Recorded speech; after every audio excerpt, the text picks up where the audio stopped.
अस्सलाम वालेकुम students, my name is Nisar Ahmed. उम्मीद है आप लोग सब खैर और आफियत से होंगे। चूँकि लॉकडाउन की वजह से कॉलेजेस और अकेडमीज़ बंद हैं और तालीम का जो सिलसिला है वहाँ पे जारी नहीं रखा जा सकता। तो हम जो है वो अपने वक्त को बचाते हुए अपने वक्त को ज़ाया होने से बचाने के लिए बाकायदा से स्टार्ट करते हैं लेक्चर फर्स्ट ईयर फ़िज़िक्स को स्टार्ट करते हैं। तो फर्स्ट ईयर फ़िज़िक्स में हम जो है वैसे बच्चों चैप्टर नंबर 2 स्टार्ट करते हैं, लेकिन चैप्टर नंबर 2 स्टार्ट करने से पहले कुछ बेसिक्स जो हैं डेफिनेशन वगैरह और कुछ बेसिक चीज़ें जो आपको पता होनी चाहिए हैं वो हम स्टडी करते हैं, जो चैप्टर 1 से भी हैं। चैप्टर 1 को हम डिटेल से पढ़ेंगे, लेकिन कुछ चीज़ें जो हैं वो हम अभी जो आपको पता होनी चाहिए तो वो हम पढ़ के फिर हम चैप्टर नंबर 2 बाकायदा से स्टार्ट करते हैं।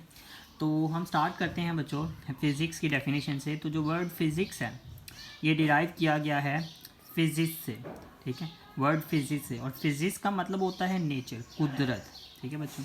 और डेफिनेशन के ऊपर अगर हम आ जाएं तो डेफिनेशन ये बच्चों आपने ऑलरेडी पढ़ी हुई है, branch of science which deals with the study of matter, energy and there mutual relationship. तो ये साइंस की वो ब्रांच है जिसके अंदर हम बच्चों मादा के बारे में पढ़ते हैं, मैटर के बारे में पढ़ते हैं, एनर्जी के बारे में पढ़ते हैं, और मैटर और एनर्जी का जो म्यूचुअल रिलेशन है, म्यूचुअल रिलेशनशिप है, उसके बारे में पढ़ते हैं, ठीक है। तो अब थोड़ी सी बात करते हैं मैटर क्या होता है बच्चों। तो मैटर क्या है? Anything which has some mass and occupy some space.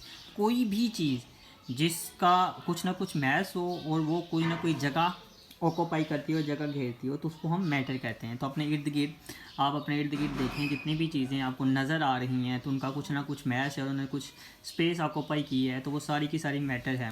मतलब ये अभी हम पेंसिल की बात कर लें या अपने इर्द गिर्द आपके सामने मतलब ये आपके सामने रजिस्टर होगा, तो ये सारी चीज़ें क्या है? मैटर है। इन सब का कोई ना कोई मैस है और इन्होंने कोई ना कोई स्पेस ऑक्यूपाई की हुई है। नेक्स्ट बात करते हैं बच्चों एनर्जी की। तो एनर्जी क्या होती है? Energy is the ability of a body to do work. किसी भी जिस्म में काम करने की जो सलाहियत होती है बच्चों, उसको हम एनर्जी कहते हैं, ठीक है। तो एनर्जी किसी भी जिस्म को काम करने के काबिल बनाती है, इन अदर वर्ड्स, ठीक है। अब म्यूचुअल रिलेशन का क्या मतलब होता है? मैटर है और एनर्जी और इनका म्यूचुअल रिलेशन क्या होता है? तो इसकी एक एग्जांपल हम बच्चों लेते हैं। जैसे कि ये हमारे पास एक टेबल है, फ़र्ज़ कर लें टेबल क्या है? मैटर। इस टेबल को अगर हम एक साइड से लेफ़्ट से इसको अगर हम पुल करना स्टार्ट कर दें हाथ से, तो हम इसके ऊपर क्या लगा रहे हैं? एनर्जी। तो ये मैटर है, और अगर हम इसके ऊपर एनर्जी अप्लाई करते हैं तो ये मैटर और एनर्जी का क्या हो गया? इंटरेक्शन हो गया, ठीक है। इसको बोलते हैं हम म्यूचुअल रिलेशनशिप, ठीक है। तो ये थी बच्चों फिज़िक्स की डेफिनेशन और उससे रिलेटेड जो कुछ टर्मिनोलॉजीज़ थी। तो अब हम स्टार्ट करते हैं नेक्स्ट डेफिनेशन, फ़िज़िकल क्वांटिटीज़। तो फ़िज़िकल क्वांटिटीज़ कौन सी होती हैं बच्चों? All measurable quantities are called physical quantities. मतलब जितनी भी क्वांटिटीज़ हैं जिनको मैयर कर सकते हैं, मैयर करने का मतलब है जिनको आप देखें और उनको मैयर करने के लिए आपके पास कोई ना कोई स्केल मौजूद हो, कोई ना कोई फार्मूला मौजूद हो, तो उन तमाम क्वांटिटीज़ को फ़िज़िकल क्वांटिटीज़ कहते हैं। जैसे कि एग्जांपल है हमारे पास मैस, लेंथ, टाइम, ठीक है। और दूसरी बात, अगर आपसे पूछा जाए कि फ़िज़िकल क्वांटिटीज़ होती कितनी हैं, तो बच्चों आपने याद रखना है there are infinite physical quantities. Physical quantities की तादाद इनफाइनाइट है, ठीक है। तो चलिए ये तो फ़िज़िकल क्वांटिटीज़ होगी। तो एक वैसे ही आपसे कोई पूछ लेता है कि what are non physical quantities. Non physical quantities कौन सी होती हैं?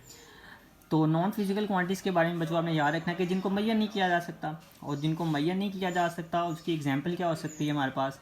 एग्जांपल ये है बड़ी, हमारे जो जितने भी एहसासात होते हैं बच्चों, फीलिंग्स होती हैं, एट्रीब्यूट्स होते हैं, मतलब कोई इंसान कितना ईमानदार है, कितना सच है, इसको मैयर करने के लिए कोई भी हमारे पास पैमाना मौजूद नहीं है, ठीक है। कोई इंसान कितना दुखी है, कितना खुश है, तो इसको भी मैयर करने के लिए कोई पैमाना मौजूद नहीं है। तो ये सारी नॉन फिज़िकल क्वांटिटी। तो फिज़िकल वो होती हैं जिनको मैयर किया जा सकता है। हम फिज़िकल क्वांटिटीज़ की अगर हम टाइप्स पढ़ें तो फिज़िकल क्वांटिटीज़ की हमारे पास दो टाइप्स हैं बच्चों। एक होती हैं बेस क्वांटिटीज़ और दूसरी होती हैं डिराइव क्वांटिटीज़। तो बेस क्वांटिटीज़ ये आपने बच्चों 9th क्लास में पढ़ा हुआ, बुनियादी मिकदारें भी कहते हैं इसको। तो बेस क्वांटिटीज़ क्या हैं? Those physical quantities on the basis of which all other quantities are expressed. ये वो फिज़िकल क्वांटिटी है, ये वो बुनियादी मिकदारें हैं जिनकी मदद से, जिनकी बुनियाद पर दूसरी तमाम क्वांटिटीज़ को एक्सप्रेस किया जाता है, ज़ाहिर किया जाता है। मतलब ये ख़ुद तो किसी से नहीं बनती, लेकिन बाकी जितनी भी क्वांटिटीज़, हमने जैसा कहा कि फिज़िकल क्वांटिटीज़ कितनी है, इनफाइनाइट है, ठीक है। तो सारी जो इनफाइनाइट फिज़िकल क्वांटिटीज़ हैं, तो उनमें से ये याद रखिएगा कि सिर्फ 7 जो हैं वो बेस क्वांटिटीज़ हैं, 7 बेस क्वांटिटीज़ हैं, और बाकी जितनी भी इनफाइनाइट फिजिकल क्वांटिटीज़ हैं उनको बनाने में जो है हमारे पास यही बेस क्वांटिटीज़ हैं। इन्हीं में से कोई ना कोई बेस क्वांटिटी 1 2 3 ये सारी मिल के वही बेस क्वांटिटी जो है मिल के दूसरी क्वांटिटीज़ बना रही होंगी, ठीक है।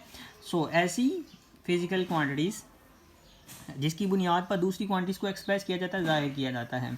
तो बच्चों 7 बेस क्वांटिटीज़ होती हैं जिनको आपने याद रखना है। तो इसको जब भी हम लिखेंगे, ये मैंने 7 लिख दिया है, सिंबल है, इसको जब भी हम लिखेंगे तो इस तरह से लिखेंगे।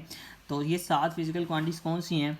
लेंथ है बच्चों, मास है, टाइम है, इलेक्ट्रिक करंट है, टेम्परेचर है, इंटेंसिटी ऑफ लाइट है, अमाउंट ऑफ सब्सटेंस है, ठीक है। तो ये 7 फिज़िकल क्वांटिटीज़ आपने बच्चों याद रखनी है जो कि बेस क्वांटिटीज़ हैं, और बाकी जितनी भी फिज़िकल क्वांटिटीज़ हैं वो सारी की सारी डिराइव क्वांटिटीज़ हैं।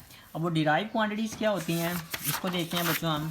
तो ये हमारे पास आ जाती हैं डिराइव क्वांटिटीज़। अब डिराइव वर्ड डिराइव का मतलब होता है निकाला, जिसको किसी चीज़ से डिराइव किया गया हो, ठीक है। तो अगर हम इसकी डेफिनेशन करें तो बच्चों ये है those physical quantities which are expressed in terms of base quantities. ऐसी मिकदारें जिनको किसकी बुनियाद पे एक्सप्रेस किया जाता है, इन terms of base quantities, base बुनियादी मिकदारों की टर्म में एक्सप्रेस किया जाता है। मतलब ये ऐसी क्वांटिटीज़ हैं जो कि बुनियादी मिकदारों के मिलने से बनती हैं, ठीक है। अब इसके कुछ एग्जांपल करते हैं। बाकी मतलब अगर हमने कहा कि इनफाइनाइट फिज़िकल क्वांटिटीज़ हैं तो उनमें से सिर्फ 7 बेस क्वांटिटीज़ हैं, बाकी सारी की सारी जो हैं बच्चों वो डिराइव क्वांटिटीज़ हैं। और उनमें से चंद एग्जांपल है जैसे कि फोर्स है, वर्क है, पावर है, चार्ज है।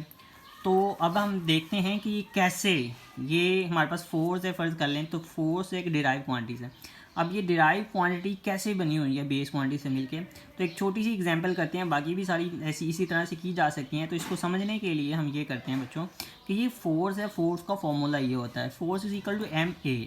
और अगर हम ए देखें तो ए होता है एक्सेलरेशन होता है बच्चों, जिसको हम पढ़ेंगे डिटेल से चैप्टर 3 के अंदर, ठीक है। तो एक्सेलरेशन होता है time rate of change of velocity, ठीक है। तो हम एक्सेलरेशन की जगह time rate of change of velocity put कर सकते हैं।